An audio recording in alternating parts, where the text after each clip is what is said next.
Shalom everybody, this is Rabbi Shapira, the author of the new Hamas and the Fall of Edom, with another Prophecy Watch video.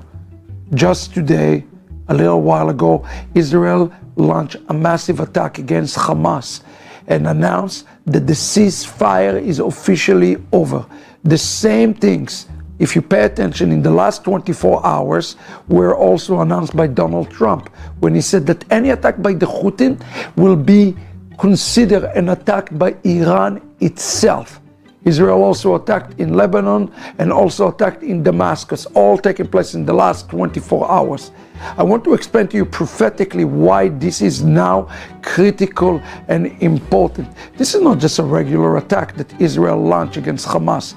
It's with an exclamation that now the ceasefire is over.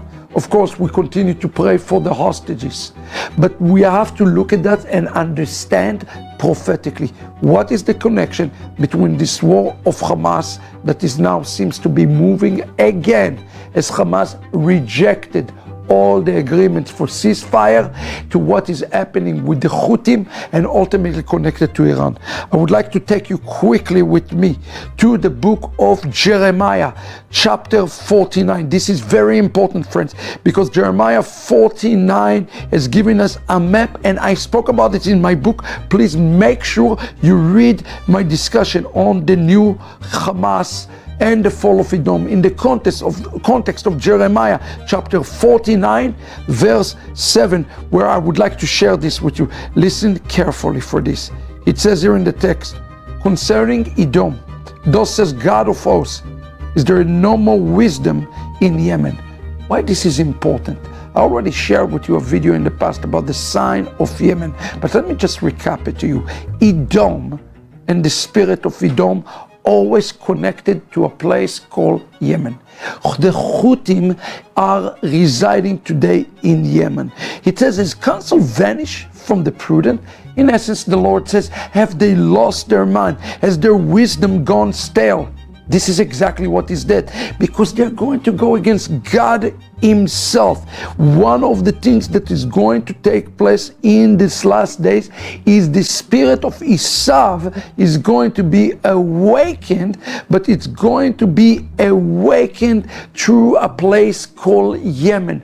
Friends, the escalation of Yemen, who is controlled by Iran itself, is the ultimate uprising of Esav himself.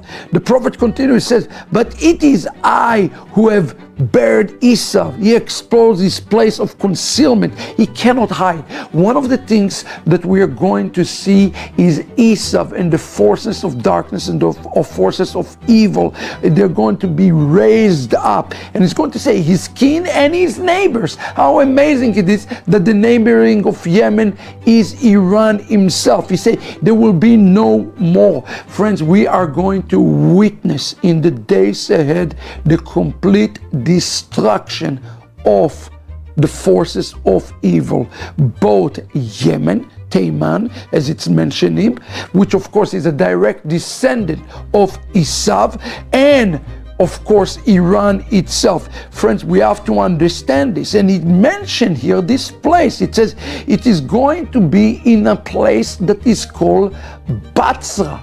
Now we see this name Batzrah mentioned in Isaiah chapter 63 in the beginning, in the verse 1 and verse 2.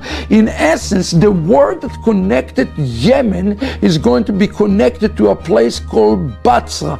Now when you hear the word Batzrah, is from the Hebrew word Betzarah, in the time of Jacob's trouble. When Jacob is coming from a place of Batzrah, when we see Yemen is being surfacing out, and it's saying here, I have received tidings from God, and an envoy is sent out among the nation, assemble and move against her and rise up for war. Friends, we are here in the beginning of the final words. In matter of fact, in Jeremiah 49:15, it says, "For I make you least among the nation, most despised among humankind." That, friends, is a direct reference from the book of Obadiah. Also, verse 16, he says, "I am going to take you all the way from the cleft, from the highest place," he say, "from the nest up high, and I will pull you down." You have to understand he's speaking about Satan. But here in verse 17, it says, "And Edom shall be cause for appallment. Whoever pass will be appalled by the ease of his wound." So there is an interchange. Sometimes it's referring to Edom, sometimes it's referring to Yemen, and sometimes is referring to Esav. Why is it? Because they are the same. One represents the nation and one represents the demonic forces upon them. And it says it will be like the overthrow of Sodom and Gomorrah. Friends, we are watching this before us right now. And it says here in verse 22, it says, "Like an eagle he flies up, he soars in the spread his wings against Batzrah." The time of Jacob trouble, Batzrah, it's going to come from a place called Yemen. And of course, he's also mentioning Damascus and all the time. Why? Because we are going to see this excess of evil coming forward. I want to share with you what I personally believe is coming before us. Not only that Messiah's return is imminent, we are going to enter to a final conflict that we're watching at this moment, right now. That is the time for a place called Batzrah. By the way, there is a city in Iraq that is called Batzrah. How appropriate that is, right next to Iran. The forces of Yemen, as the prophet Jeremiah that prophesies about this, from Yemen to Iran, are connected back, according to the description, word for word, for the force of Esav. And as I explained to you in the book, The Fall of Edom, those forces are Satan himself. Are we ready for this? The forces of darkness about to be revealed in himself. Let us get ready. We are watching prophecy fulfilled before our own eyes. I believe that the return of the Mashiach is imminent. Let us get ready, prepare, read the Fall of Edom, and study my chapter on Jeremiah, chapter 49. God bless you. This is the prophecy update today. Let us get ourselves ready. The King is coming soon.